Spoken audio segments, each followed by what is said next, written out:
This is the After Party, live with Kim McAllister. Pick a couch, grab a drink, and settle into the conversation.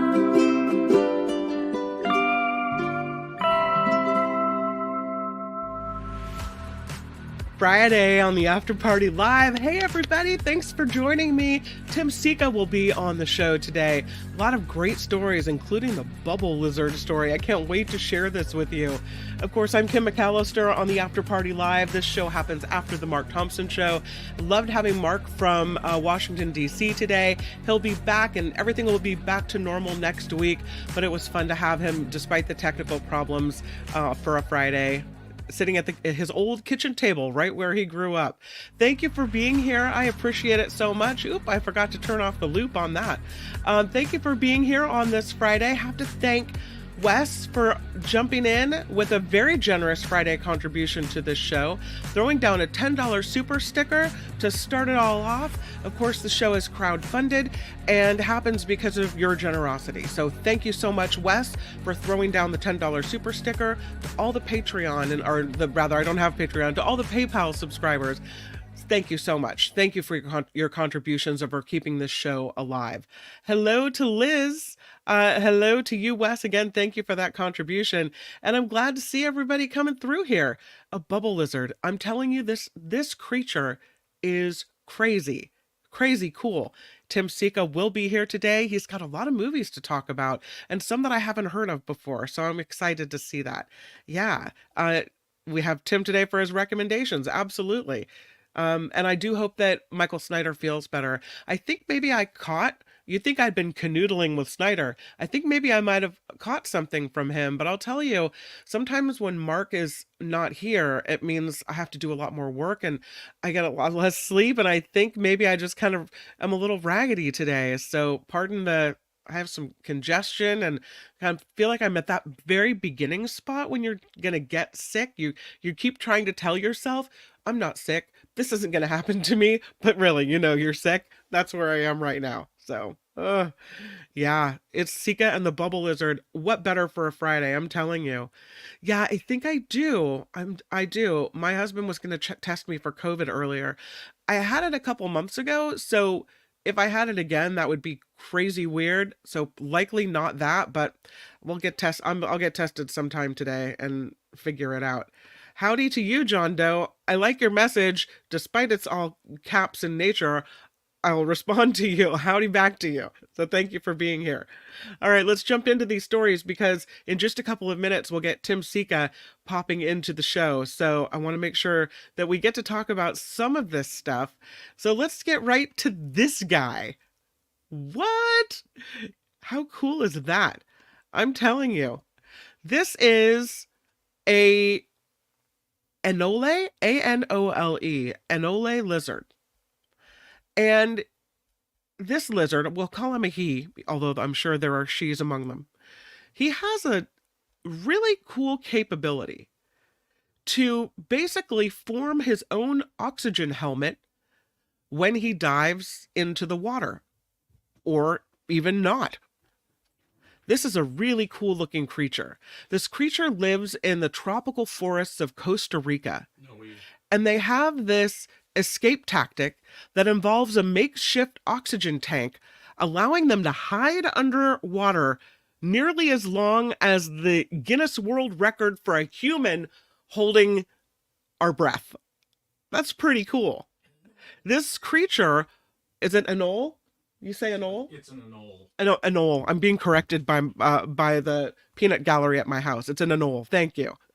Researchers had previously documented how the semi-aquatic water Anole of southern Costa Rica will dive into nearby water when threatened by predators.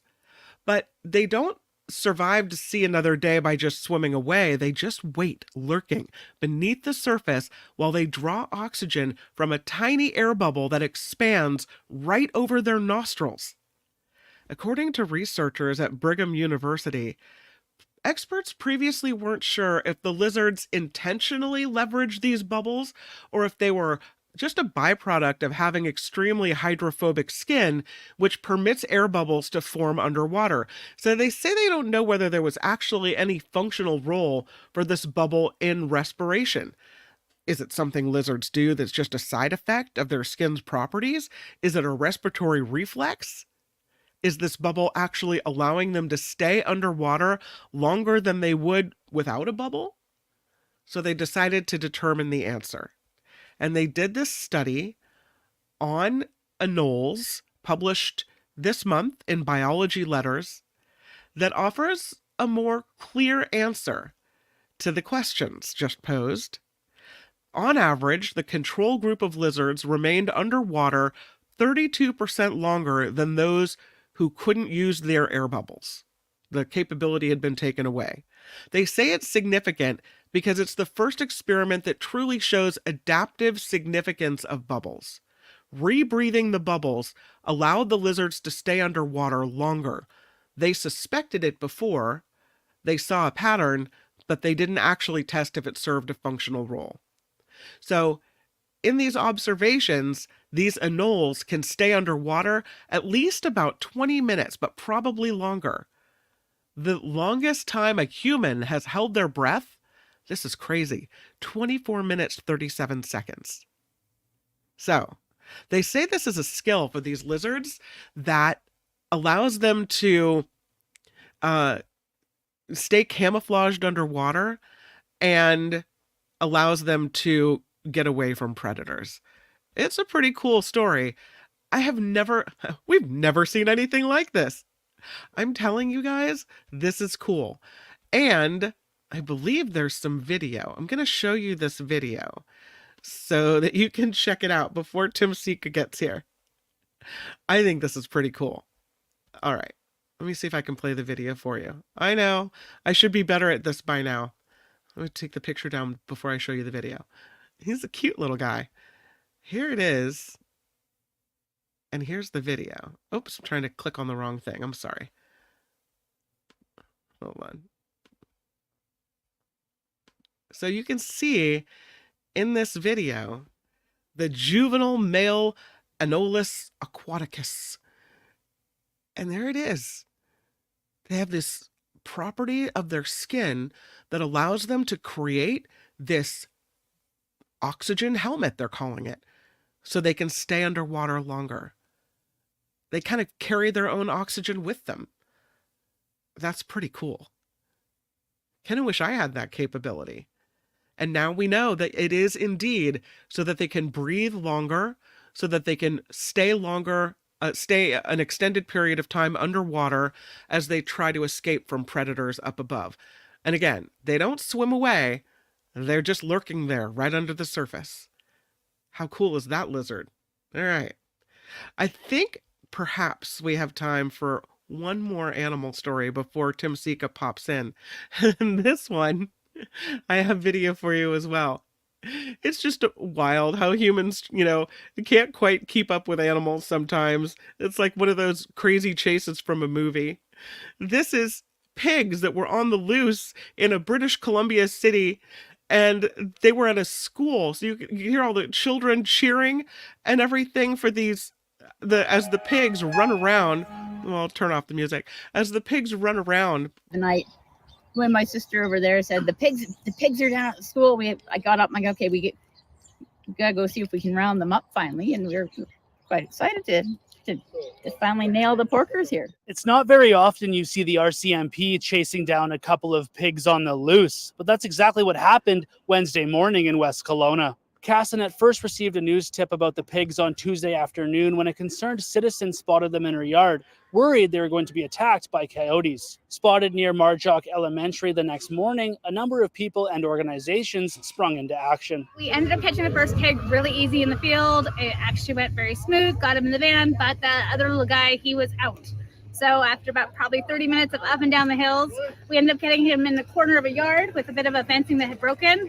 Once they had the fence over his back, I crawled in underneath, grabbed his legs, and held on for dear life until more people could get in and help me hold him. And then from there, we got him into a crate and into the van.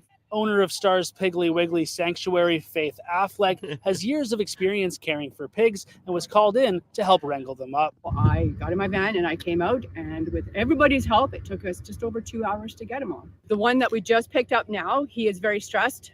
He's got a couple little tiny marks on his face from going through all the bushes and stuff. But once they calm down and get back to the house, I have the air conditioner on right now for them. They have water, they have food in the back.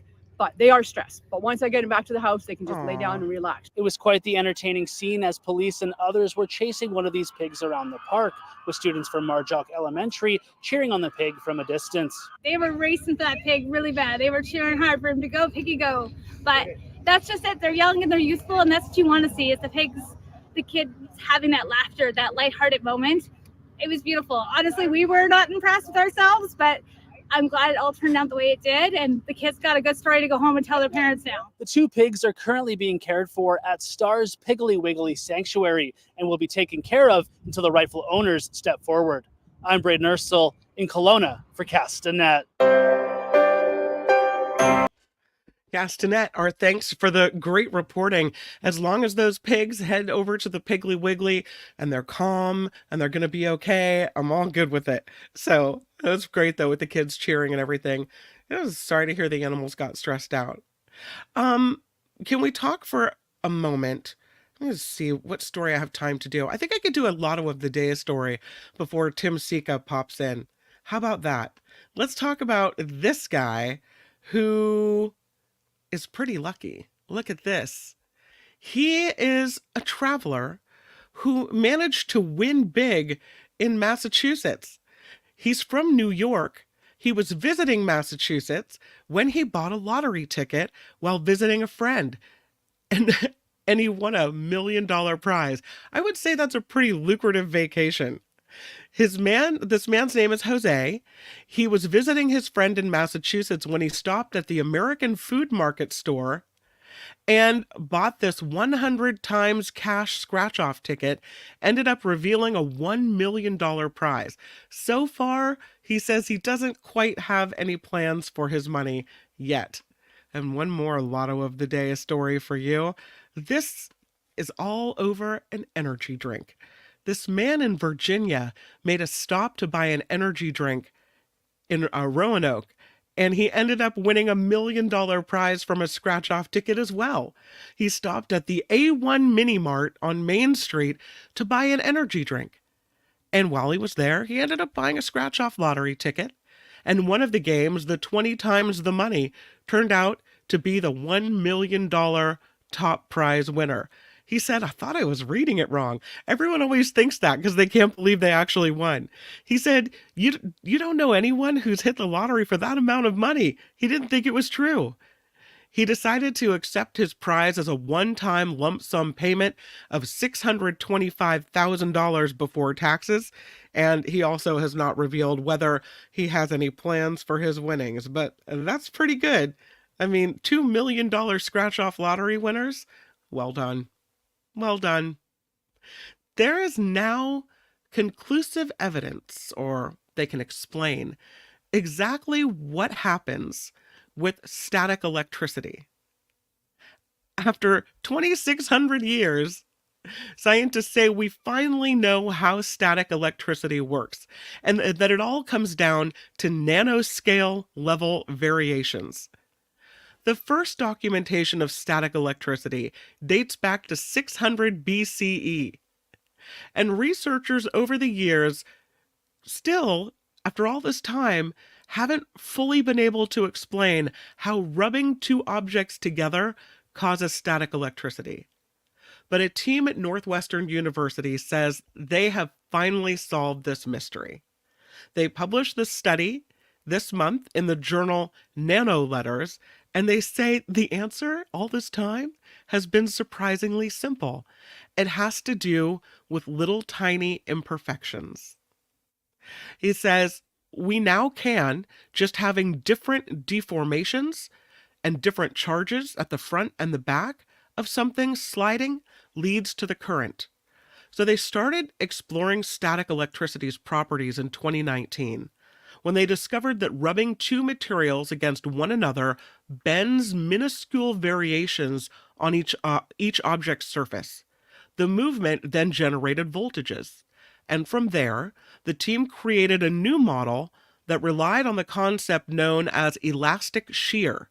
That happens whenever an object resists a sliding force and creates friction in the process.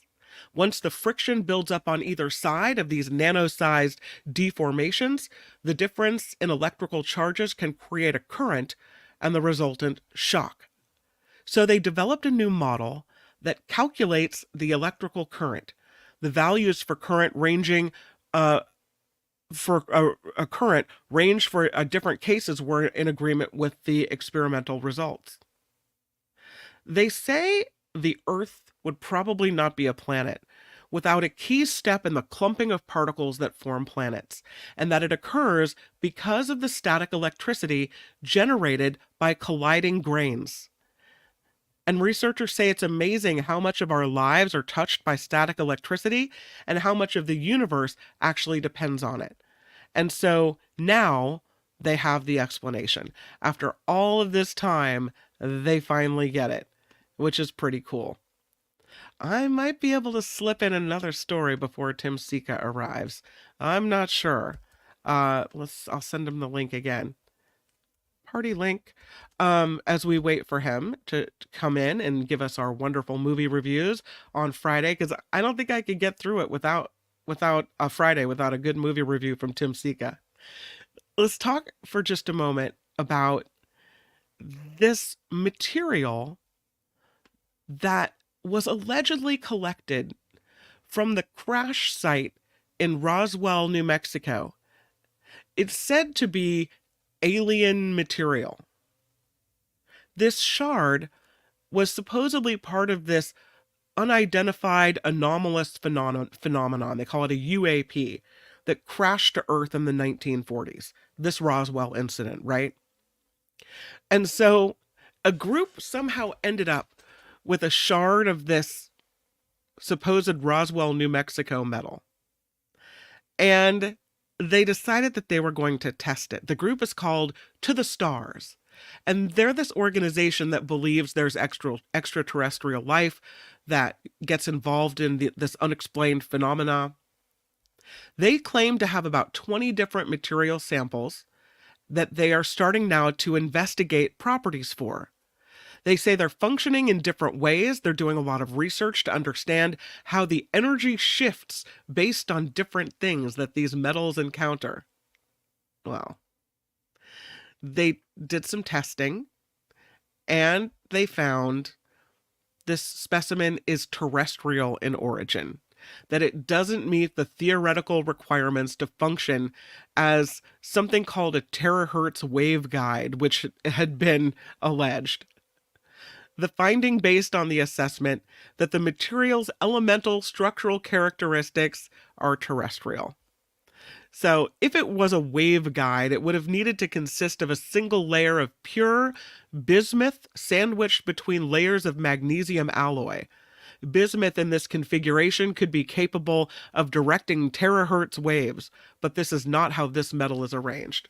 So much for the alien properties of this so-called shard of metal or material from the crash site in Roswell, New Mexico. It's interesting. They really wanted this to be. They say the truth may be out there. It doesn't necessarily mean you'll like the truth. I think there were a lot of people hoping that this material came back testing positively for some type of alien material. No, it's just from here. Speaking of the things in outer space, we could actually have a turnkey planet ready for us with water and everything. The problem is getting there through a radiation belt. The planet is, well, it's kind of a moon, actually. It's a moon of Jupiter. It's called Europa. And on Monday, the Europa Clipper passed a key milestone and is on track to launch next month to explore and seek signs of habitability on one of Jupiter's moons, Europa. This according to NASA. The launch window for the journey opens on October 10th. They say this mission is part of a critical planning stage approving the mission to move forward with the launch. The approval a relief to the Europa Clipper team after the discovery in May of a possible issue with transistors on this spacecraft. So, the Clipper, the Europa Clipper, will be taking off. So let me send it to Tim again, because now he's asking for the link. Here, one more time. I'll send it to him. Okay. So pardon me. My bad. I'm sorry. I apologize to the entire After Party Show community. They say they did some extensive testing of these transistors over 4 months at NASA's Jet Propulsion Lab in Pasadena. So they think everything is okay. They were able to test it all to prevent a delay in this. So now the Europa Clipper has been approved to launch. No changes to the mission plan, the goals, or the trajectory. And here's what they're trying to find out. They need to get past this radiation belt to get to one of Jupiter's moons, Europa, because what they think is that right underneath the surface is running rivers or running oceans of water. That this planet could be ready for human beings to live on. Jupiter, though, is engulfed in more radiation than any planet in our solar system. They say that's one of the reasons why exploring this whole system has been so challenging. It sits at the outer edge of the worst part of a radiation belt, this moon. So flying near Europa exposes people to this high flux of damaging particles. So the mission engineers and the Europa Clipper have to be sure that the spacecraft components can survive the radiation environment for the duration of the 4-year mission. There's a radiation monitor on the spacecraft so that the crews back on Earth can check how the transistors are faring. It'll be interesting to see. So you might be thinking, if there's so much radiation here, then how could humans inhabit this planet if it's so dangerous for even a spacecraft to go through this radiation belt? And the scientists are saying that once you get on the planet, everything changes. This is what they think. We'll find out more after this investigation. So what they say is that there's water, energy, chemistry, all on Europa, without any scientific instrument that can directly determine the existence of life. Clipper can't conclusively find evidence of it. That's what they'll be looking for. And they say they're going to use the data that they collect to help NASA determine where to send follow-up missions. Parts of this thin ice crust may be thin enough where water from the subsurface ocean could gush. And they say if they get there and they do this investigation, and the good news is this planet has all the ingredients and is habitable, it means that there will be 2 places in one solar system that have all the ingredients for life and that are habitable right now at the same time. Here's another picture, a rendering of what they think is underneath the surface of Europa. And another as well. You can see Jupiter in the background there. So pretty cool. Another study to keep our eye on. It is time, I am so happy to say, for At the Movies with Tim Sika. Tim, it's Friday. Here you are. Yay! Hey, hi, Kim. How you doing? Hey, good. How are you today? Pretty good. Been seeing some really interesting movies this week. Yeah, you have a lot of them to talk about. One of them you didn't see, and I was so happy when you sent me this message that you didn't see the movie Never Let Go because you were having an intense week, and I'm like, that is good self-care, Tim Sika. yeah, but you know, it's so funny. I forgot that I had already seen one. I think I told you too. I think I had seen one, which we're going to talk about. It's called The Substance. It was so intense. I think I just automatically, like, subconsciously blocked the fact of going to any other one because The Substance. Oh my God. Is this a horror movie? Oh, look at her back. Yeah, that's got to be a horror movie. Yeah. It's a trip. in fact, trippy is the best way to describe it. It's this how do I describe it? It's a hallucinogenic feminist body horror movie. All right, that's what it's about, and it deals with this actress, this Academy Award winning actress played by Demi Moore. It's nice to see her back on screen again. Yeah. And, she plays this character, the host of this popular aerobics exercise show. When you watch this, I thought, and I bet on some level, this movie was inspired by Jane Fonda and remember the Jane Fonda workout? Oh, I had it. Absolutely. Yeah. Well, that's when this starts, you go, oh, Jane Fonda. Oh, no, that's not Jane Fonda. And then the whole thing kind of reminds you of Jane Fonda, Academy Award winning actress, sort of, middle-aged, pushing towards 50. Anyway, the lady that she plays, that Demi Moore plays, is a famous award-winning actress. But as she turns 50, she's being given the axe, right? She's fired from the show that she hosts because the producers, surprise, surprise, want to replace her with somebody younger. Of course. Every female actress in Hollywood is familiar with this tale, right? So anyway, this fired, fading celebrity decides to use this black market drug. It's a cell replicating substance, the substance of the title, that temporarily, at least for 1 week at a time, creates this younger, better version of herself. And that younger, better version of herself is played by Margaret Qualley. Both she and Moore are great in this movie. But also, surprise, surprise, from this cell replicating substance, there are, let's just say, unwanted side effects, which morph into horrifying side effects. And the substance is some ride, believe you me, some trip. It's thrillingly entertaining, for one, but also, if you look deeper, it's sort of like this cautionary tale about plastic surgery, and ask these questions like, should people in the public eye even do it? And if they do it, how much is enough? The movie was written and directed by a French filmmaker, Coralie Farzad, who's probably best known for this other movie, this intense rape and revenge thriller called Revenge, it was called. And you can see it on AMC Plus. It's streaming if anybody wants to check it out. But this movie, The Substance, was a sensation at Cannes. I've been hearing so many things about this movie. It won the Best Screenplay prize over there, and then it was followed by another sensational screening at the Toronto International Film Festival. And this is another one of those movies, Kim, perhaps like a template one where the least you know about it going in, the better. Okay. It's a body horror movie, so a warning to the squeamish. It's very cinematic, which is to say much of it is told through images, and it's primarily a fasten your seatbelts kind of entertainment, but it also addresses the question, have you ever dreamt of a better version of yourself? With the emphasis here on a better physical version of yourself.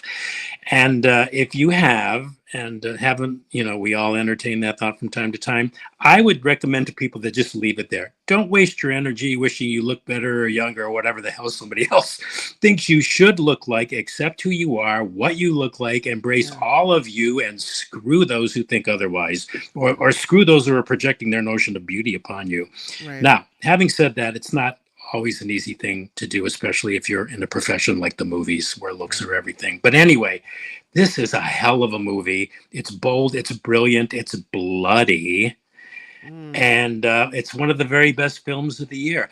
I would have dismissed it if it wasn't so seemingly of substance. There's a lot kicking around in this movie. It's horrifying and it's gross and it's disgusting. But you don't mind being put through the mill. I didn't mind being put through the mill at all. Because when it was over, I felt like, somebody had, a mule had kicked me in the head. But it kind of woke me up and made me go, oh, okay. It's that kind of film. So, pick your poison. Yeah. It makes me sad. You see the lengths that mostly women will go to be younger, to stay pretty, right? Yeah. To be what to keep for as long as possible the beauty that society says we ought to have, to look like that men think we need to look like in order to be successful. It's makes me sad. And I know this is totally unrelated, kind of. I have this decision to make. as gray strands come into my hair, do I Do I you dye diet? it Yeah, to yeah. stay youthful looking for longer, or do I just embrace the fact that the silver strands are coming in, and this is part of who I am now? You Yeah. know, Well, yeah. Yeah, why cover it it's up? This is it. yeah, well, that's kind of always been my sense. And as far as actresses goes, I know these are exceptions, but Meryl Streep never had plastic surgery. Katharine Hepburn never had plastic surgery. Betty Davis never had plastic surgery. Audrey Hepburn never had plastic surgery. So I guess it depends. It depends on who you are. It depends on a lot of things. Yeah, it is a simple question, but there's really, I think, sometimes no simple solution to the answer. In part of our lives, actresses, not that I am one, we're going to be and play the daughter. In part of our lives, we're going to be the young woman falling in love. In part of our lives, we're going to be the mother, the grandmother, the old woman. This is just a natural progression of things. Yeah. So I guess it's hard when you have to go from the young woman to the mother, or the mother to the grandmother, just like it is for us in life to deal with it. Right, But right. this whole getting surgery and faking it. You mentioned all these actresses that never had the surgery. Some of them that do, they don't look quite right. They don't. No, they don't. They look kind of freakish. Yeah. Yeah.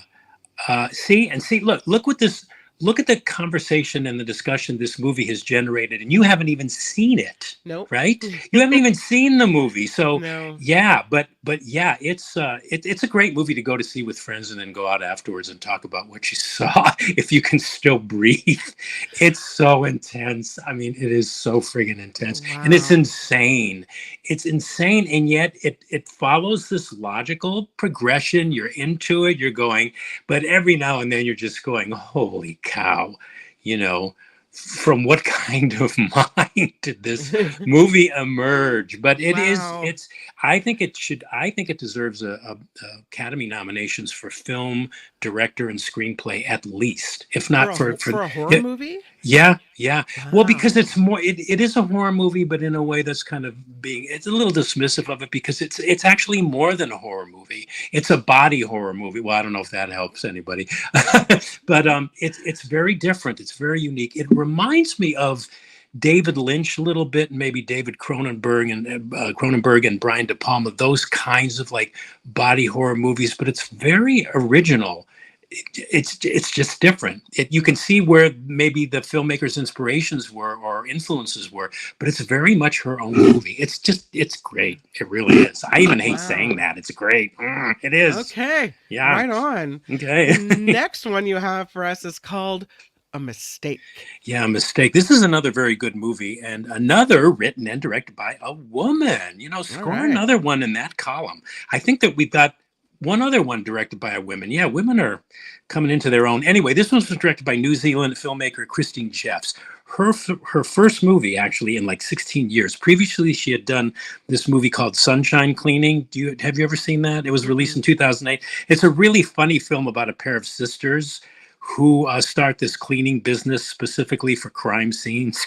It's really funny. Anyway, this one, however, is anything but. It's like a 360-degree turn. It's quite grim, in fact, but it's beautifully done in all departments. It's about a brilliant surgeon, superbly played by Elizabeth Banks, whose picture is up right now, and who makes a decision during this tricky operation that results in an unwanted outcome, let's say. And so actually what sets everything off here is that a mistake is made, a decision is made during a surgery, which spins into this flurry of actions and reactions on the part of the parents of the patient who was operated on, the hospital administration, and mostly the surgeon herself. Mortality and morbidity meetings are suddenly held by the hospital officials because they go, we got to get to the bottom of this, and that results in potential litigation and a distinguished career, because the woman who did the surgery is quite brilliant. She has this impeccable reputation, is being put in jeopardy. And then there's this parallel plotting that has to do with a new hospital policy that requires more transparency on the part of the hospital and the surgeon when a surgery occurs that involves a publishing of surgical data, which has its own set of challenges anyway. So it's excellent drama, beautifully adapted by the director Christine Jeffs, based on the 2019 novel of the same name. And what I really liked about this film, Kim, echoing one of my colleagues here, is that it's not reductive, this movie. It's complex.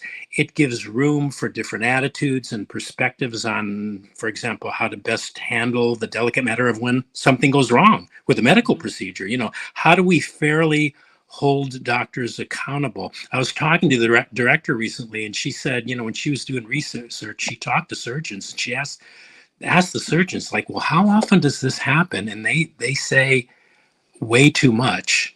So it makes you wonder about, I think the best solution to all that is to, if you can, stay out of hospitals. If you can. I mean, I know sometimes you need to go, but I always often, I had minor surgery once in a hospital, and as I was waiting, I was wondering to myself, like, well, you know, who is this doctor that's going to operate on me? You know, how are they feeling today? Did they have enough sleep last night?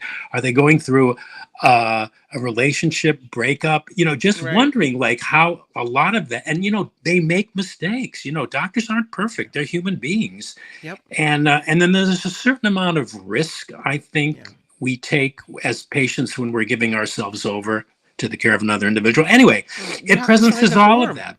You have to sign the surgical form that says, you know, there's always a risk that you might not come out of this. Right. But then, you know, if something happens, and in a lot of cases, I think the hospital tries to cover it up. Well, at least that's what this movie seemed to imply. But in others, no. But the movie presents all of that: hospital bureaucracies, politics, public optics, you know, doctors' bedsides managed. It's quite powerful. It gets a bit grim, but it's really, really good. And it's a story. It's got great acting, and it's this story about consequence and accountability and ethics, and it's a great character study too. And in a way, it's a kind of like an acid Valentine to the dedicated healer, if that makes any sense. I recommend it. I thought it was terrific. Cool. Okay, Yeah. terrific. I'm writing it down. Okay. The next one is called Will and Harper. Yeah, have you heard of anything about this one? Nothing. This is a hard one for me to talk about because I am 100% trans rights person in my politics, but I don't think this is a good movie at all. Oh, Okay. okay. So anyway, let me explain. I don't recall a movie where I took as many notes on as I have with this one, Will and Harper. Maybe you know what's coming, but anyway, Will and Harper charts. Yeah, there's the picture there. Charts the cross-country road trip of comedian and actor Will Ferrell and one of the actor's very best friends in the whole world, a guy who collaborated on a lot of projects with Ferrell, including SNL. He wrote a lot of his like best stuff. He was one of the show's writers. His name was Andrew Steele. And during the COVID-19 pandemic, Andrew Steele sent this email to Ferrell informing him that he, Andrew Steele, was going to go through gender reassignment, transitioning from male to becoming female. And the movie is about how that transition affects their friendship, because they were really close friends. And it's like it came out of the blue, right? To Ferrell. Sounds like it could be a good movie. I like the premise Yeah. you laid out. Yes. Okay, yeah. So they go on this road trip together, right, across America, so that former male Andrew Steele, now known as female Harper Steele, can experience. She wants to experience all these places that she loved as a male, but now needing to experience them, the places and the people, through the lens of her new identity as a female, with celebrity Ferrell, who is very famous and recognizable, in tow, right? So when I think of it, like you said, right, it's a very interesting concept for a film. Right. But it drove me kind of bonkers. For one, it's nearly 2 hours. It goes on way too long. And it just keeps repeating the same beats over and over again.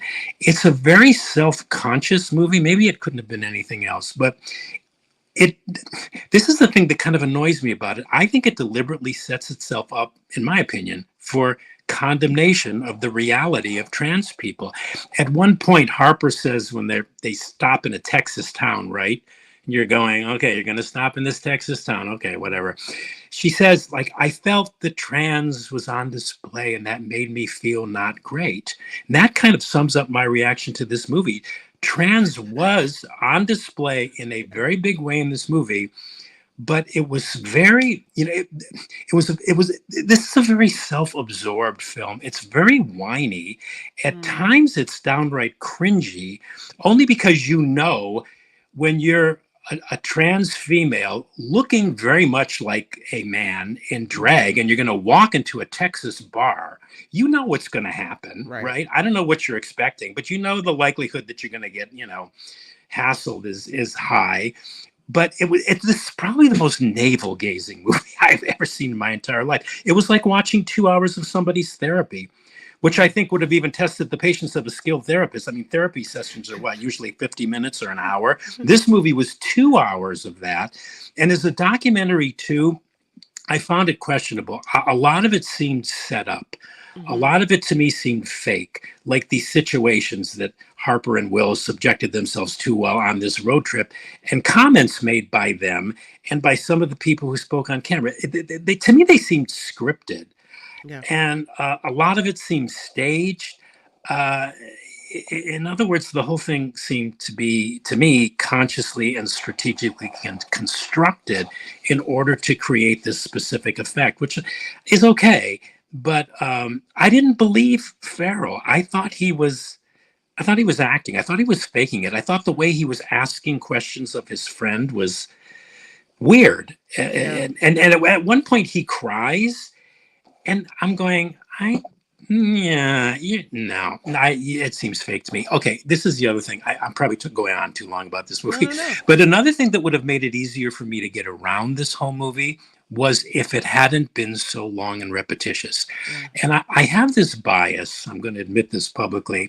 And I know a very important part of the process of gender transitioning is getting used to a new gender identity and a body image and all of that. I get that totally, but only up to a point, because all that focus on gender and sexuality for me, and this is my bias, it gets tiresome after a while. I think we're more than our gender and more than how we identify sexually. That's all a part of us, and it's a huge part of who we are. But it ain't the only part. And this movie was saying to me that this part, if not the only part, which it seemed to almost be making an argument that this was the only part. It certainly was the most important part. And I personally find that tiresome. And I personally disagree. I think we're more than our gender. I think we're more than how we identify sexually. And I know that's another conversation, which is also difficult to have, because these are very sensitive issues and areas for all of us. But after 40 minutes of this movie, I'm thinking, okay, this is a nice movie. I got it. But how am I going to get through? Oh my God, there's another hour and 15 minutes of this.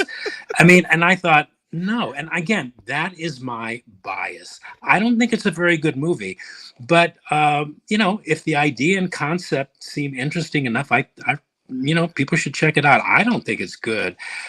One last thing here. For those looking for a really good recent trans movie, check out that Elliot Page headliner, Close to You, which we talked about several months ago on the After Party, and which you can stream on Prime. That's a really good trans movie. This one, and he also he meets up with cast members of SNL, and it seems to me that everybody is being so consciously politically correct. Right. And I'm going, okay. I mean, I have friends, colleagues who saw this movie that even admitted to me that it's a bit cringy. Whatever. Anyway, well, I'm sorry. I didn't like Will and Harper. No, don't apologize. Thank you for saving us the time and trouble. Because I know there are a lot of Will Ferrell fans out there who might have thought, oh, this Will Ferrell, that looks good. Click. Yeah. No. Well, I think it'll have a built-in audience for people that like Will Ferrell. I would have watched it for. I thought the premise was really good. It was just. man, it just was just There- repetitious and repetitious. And yeah. There are movies that are long where you don't even realize until it's over that, gosh, that was Yes. a long movie, but they Yeah. keep you engaged and entertained. But if you're looking at the clock and it's, you're thinking, God, there's another hour and a half, that's not good. Yeah, long is great if it's interesting and if Right. you're, involved in the story. This Mhm. one, I think it would have made a nice short documentary film, but not a 2-hour, navel gazing fast. It's just, anyway. A couple of comments for you. Murphy Yeah. says, if the audience reaction is tiresome, it seems like that means they're not charged up over Harper. That's that it's not a big deal, which is great. It doesn't have to be a big deal. I don't think it does either. It's like, we're all, we're all in the end, we're the same. We're human beings. We're the same. Some of us are straight, some of us are gay, some of us are trans, whatever in the end. And I wish they would have sort of inserted something like that in there. It would have satisfied me, and it would have stopped, it would have stopped me in my tracks from being so crotchety about it. But, and the way they did it almost seemed to, they wanted to make trans people separate from us, and they're not. Yeah. They're in the human community. It's like, Right. I just think they did a lot of things weird and questionable with this movie, and I just didn't like it. Ricky Aubert wants to thank you for always giving us your honesty. Thanks, Ricky. John Doe Thank you. says, no, dude, be honest, says John. So that's cool. Okay. Yeah. Donald the Maine Coon says, I don't like cringy movies, and to me, Will Ferrell is cringy. I don't know. I mean, Will Ferrell and Elf, the cringy worked there, right?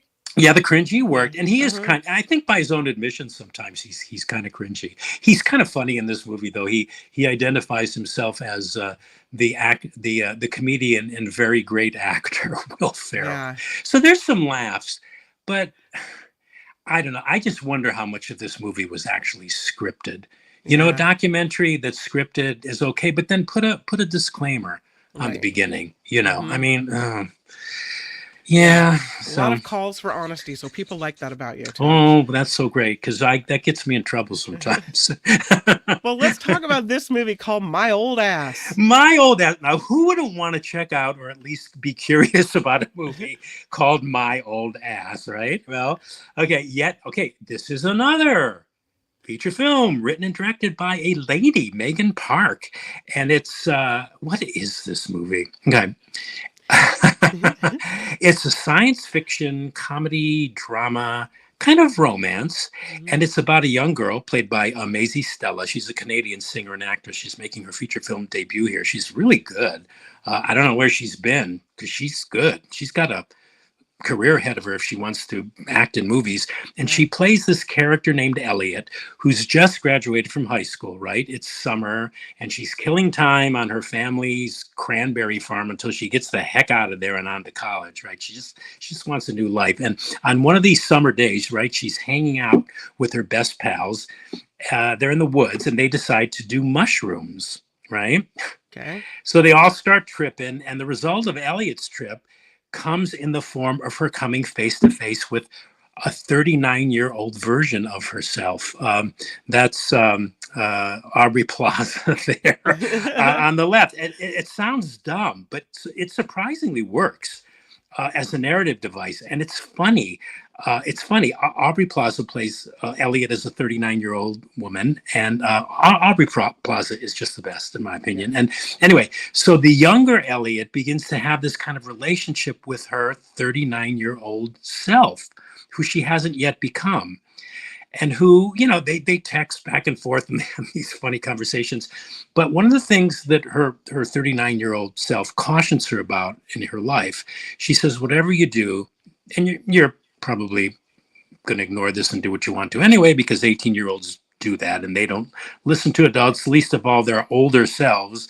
Whatever you do, she warns, whatever you do, don't get involved with a guy named Chad. So that's all I'm going to say about that. So that sets the stage for a reasonably written, reasonably wise, reasonably insightful, reasonably original, and ultimately very touching story about savoring the individual moments of life and living them fully, with advice about, not getting stuck in the past or worrying about the future, which hasn't arrived yet anyway, right? It's weird how we worry about the future when it's not there, and we don't know if that's the future that's going to be. And because when you do that, you worry about the future, you live in the past, which is, done and over with anyway, the past, right? You're not really living. You're worrying, you're regretting, you're stressing, because all that there really is, the one thing that we know exists, and really all that exists is the now, right? Yep. So let's work with that. That's what this movie's saying, and I loved that. I think it's a message for our time, our troubled times, and I just loved the movie. I liked it very much. I think it may become a kind of minor classic because of some of the notions, like what I just said, like that it traffics in. And the casting is good. The characters are funny. The character of Chad, oh geez, I don't have his name on the tip of my tongue here. Very good performances. The movie has a really nice, refreshing, and honest, youthful vibe about it. That kind of makes you think about like when you were that age. It's just a wonderful, wonderful film. My old ass. And that's My in theaters? old ass. Yes, it's in theaters. Yeah. I remember when the publicist told me about this months ago. I said, "You're kidding. You're repping a movie called My Old Ass." To me, it's funny just saying it. Anyway. Okay, last on the list is called The Remarkable Life of Ibelin. Ibelin, it's Ibelin. pronounced. Yeah, Okay. Ibelin. It's Norwegian. Yeah. The Remarkable Life of Ibelin. And I'm going to give away my hand here. This is a truly remarkable film. It's a truly remarkable story. It's a documentary that it explores the profound impact of cyber, digital, online connection. Okay, that's the best way to describe it. It's done in this world of Warcraft gaming style, which is very interesting, which is to say that the narrative is furthered in this story by this animated recreation of these communications as they were written out amongst a group of gamers in what was called the Starlight community, where everyone in that community assumed a character and role played and interacted with each other. And the focus of the film is on this Norwegian boy. He's on the top of the poster there, handicapped with a disease called Duchenne, which is a severe type of muscular dystrophy, predominantly affecting boys. And the film documents his life, which sounds very conventional, but there's nothing conventional about this movie at all, which is another reason why I liked it. They used technology in a way that normally might irritate me and did not with this. They needed to do it the way they did it. The boy's name was Matt Steen. He was a Norwegian gamer who died. This isn't a spoiler because you find that out in the first 5 minutes. He died of this degenerative muscular disease at the age of 25. The title of the film comes from the name Matt's character was in the World of Warcraft and in the Starlight Online community. Ibelin Redmore was the character's name. That's the one he role played, and he described Ibelin as this famed detective and nobleman. Anyway, Matt Steen's life here is reconstructed because all this was put together after he died, by accessing the Warcraft archive, right, which consisted of 42,000 pages of Matt's as this character, Ibelin, and that he invented. And what this movie shows, oh God, is that Matt's, who was wheelchair confined, and who was, I think, his dad says in the movie, something like he was 8 years a major contributor and a co-author of this online community called Starlight. But when there, he got to experience love, he got to experience friendship, and he got to experience the feeling of making a difference in other people's lives, and where there were no limitations on his body. It's one of the most emotional films I've ever seen, and one that I think will bring anybody seeing it to tears. I don't want to say much more about it. I just highly, highly recommend it. This is probably going to go on my top 10 list I'm tearing up. I'm glad you only have a picture of me. You can't see my face. I'm tearing up just thinking about the effect Wow. that this movie generates. It's so, Okay. so beautiful. And you know how I always bitch about, you know, even when I'm with friends and they're on their phones and everybody's on their computers and nobody wants to. This is an example of where technology created this condition, this situation in this boy's life that he would never have been able to even remotely experience had that technology not existed, if that makes any sense. Is it in Norwegian with English subtitles? No, no. I would say about 70% of it is in English. I mean, Okay. the questions are in English. There's a little bit of Norwegian, but most of the people and a lot of the people that are on camera are people that befriended him online as other characters. It's really interesting. It's Wow. very meta, but it's also so. I mean, it touches the heart like no movie I think I've seen this year. You're making I me was want to go see it. Yeah, Wow. well, you don't even have to go anywhere because it's streaming exclusively. I think it dropped on Monday on Netflix. Oh, So Netflix. Okay. it's very, very accessible. It's just the perfect length at about an hour and 35 minutes. Okay, you guys, you all know what we're watching this weekend. We got to go check this one out, right? On Yeah, Netflix. if you Okay. see it, let me know what you think. I hope I'm not Okay. overselling it. It really, really got to me. When I think of it, I just get teary-eyed. It's so beautiful. It's such a beautiful story. If anyone has a comment for Tim, you can always email it to me and I'll forward it to him so he can see what you have to say. It's Kim@theafterparty.live. You can email Oh my me God, there. Kim, it's late. Oh, I didn't get on till late. You know, I know. I It's true. couldn't get through. I was having issues over here. I don't know. That's all right. Anyway, Do well, you have to go, or do you have time for a quick recap? oh yeah, no, I no, I was concerned that I was going over your time. No, let's do the quick No, let's do the it's quick fine. recap. Yeah, let's do the All quick right. recap. Okay. The quick recap includes The Substance, which you said is a trip. You said it's thrillingly entertaining, it's bold, brilliant, and bloody. That should be on the top of the movie poster. Yeah. You said it's one of the best films of the year, and you recommend it. When it came to The Mistake, you said it's a very good movie. You said it's grim, but it's beautifully done, complex, great acting. You said this is a terrific movie. Yes. Will and Harper, not a good movie. You said it's too long, it's repetitive, it's trans on display in a cringy way, and you think this movie is very contrived. Yeah. My old ass. You called it a funny, touching story about living in the now. You loved it, and you could see this, you said, becoming a minor classic. You said it's got a youthful, honest vibe, and you like this movie. Yeah. And then finally, the remarkable story or the remarkable life of Evelyn. Did I say it right this time? Yes, you did. Yes. You said it's the remarkable in the title. It's true. This is a remarkable film. You Yes. love the way they use technology. It's life experienced online, emotional. You're going to need some tissues. You Oh, yeah. highly recommend it. It's probably on your top 10 list of movies for 2024, and it's streaming on Netflix. Right. And if you're like me, you know, where you don't always like to show emotion with people that you're watching movies with, watch this by yourself. Oh. Because I guarantee it'll tear you up in a big way. My Yeah. family enjoys movies that are a little emotional because Yeah. the Yeah. movies where like most people won't cry, but if you're a little emotional, you cry. I'm always Yeah. the one crying. So the minute something emotional happens, they all look at me like, is she crying yet? So this is, you know, this one's going to get me. Absolutely. Yeah. Yeah. Oh, I think so. You're the emotional barometer in your family then, in other words, huh? Absolutely.